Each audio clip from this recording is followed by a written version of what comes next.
9 months ago, when I started producing videos, I was making one major mistake. And I'll tell you that mistake straight on.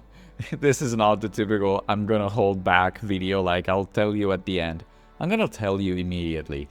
I wasn't thinking as a producer and as a director. And to get into that mindset, it took me 9 months, and it took me 3 or 4 really failed shoots.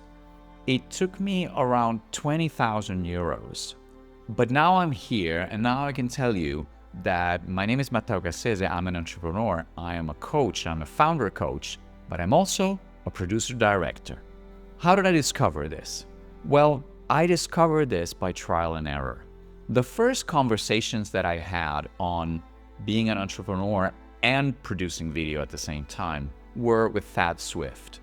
And through the help of Thad, I kind of realized that, first of all, I had to think in terms of formats. For me, it's relatively simple. There's one format that is what you're seeing right now. There's talks, there's documentaries, there's courses. That's all I do. But I had to, first of all, clear the air and know what are the formats that I'm going to use. Then I had to convince myself that it was possible. And so I started having conversations with other people that create videos. And not just create videos, but they run businesses based on the videos they create. And then it started the painful learning part. I started hiring people. So the first person I hired is a brilliant photographer. Remember, photographer was a disaster. They didn't know how to create a video.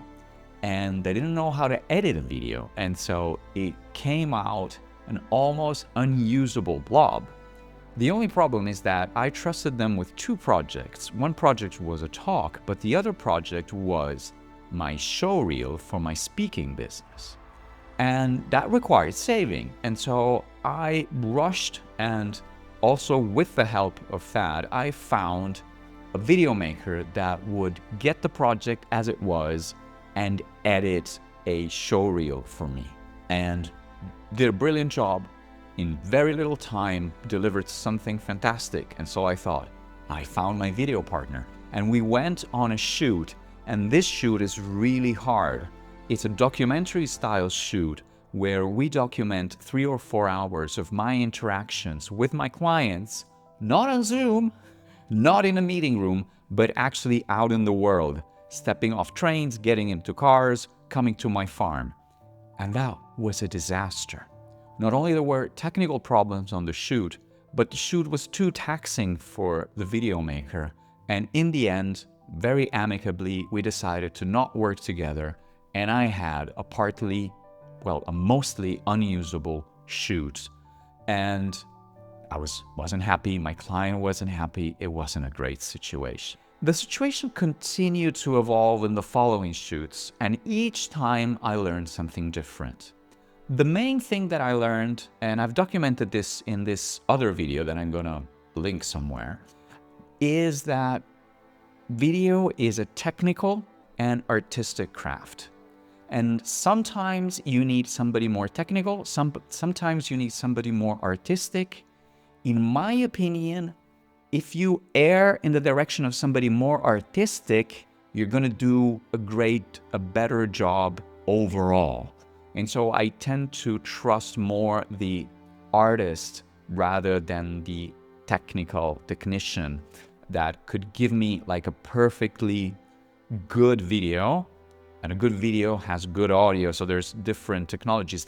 There is a reason why where you go on a movie set, there's so many people. There is a reason why the broadcast cameras that journalists still use for television are made like that, and they come with a van and so on. There is a reason. It's really complicated.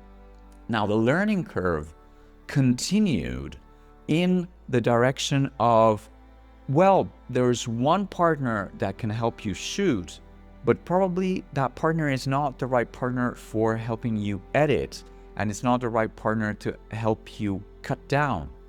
And in all of this, what was also instrumental was working on the definition of my personal brand and the design of the personal brand, which are 2 distinct things. Because in order to create effective videos, I had to figure out who I was and then how to communicate who I was. And fortunately, now I have this coherent visual identity that you can see all around the channel, and you can see on my LinkedIn, and probably you can already see it on my website. And then I had to become a problem solver. So what do I mean by director and producer? So the director has an artistic vision and knows the longer term aspects that it needs to be curated, and is choosing to go and to create something very specific. The producer is bringing the means and is solving the problems along the way. And what I did over these months is to figure out what is the right vision and what is the right team, where we want to go, with whom to go there. And this has been a trial and error, a trial and error, and trial and error, and it's continuing to be a challenge. I have now under my belt, I would say like 5 or 6 professional shoots, and only one of them, everything went fine. In all of the others, there was something that wasn't perfect. In one of the last shoots, one of the video people didn't know that they had to create a continuous file. And so they created, like, of a live event, created all those little files. They were really hard to synchronize, and in the end, I took the job for myself and I synchronized them myself. This is actually this talk, well, it is this talk over there.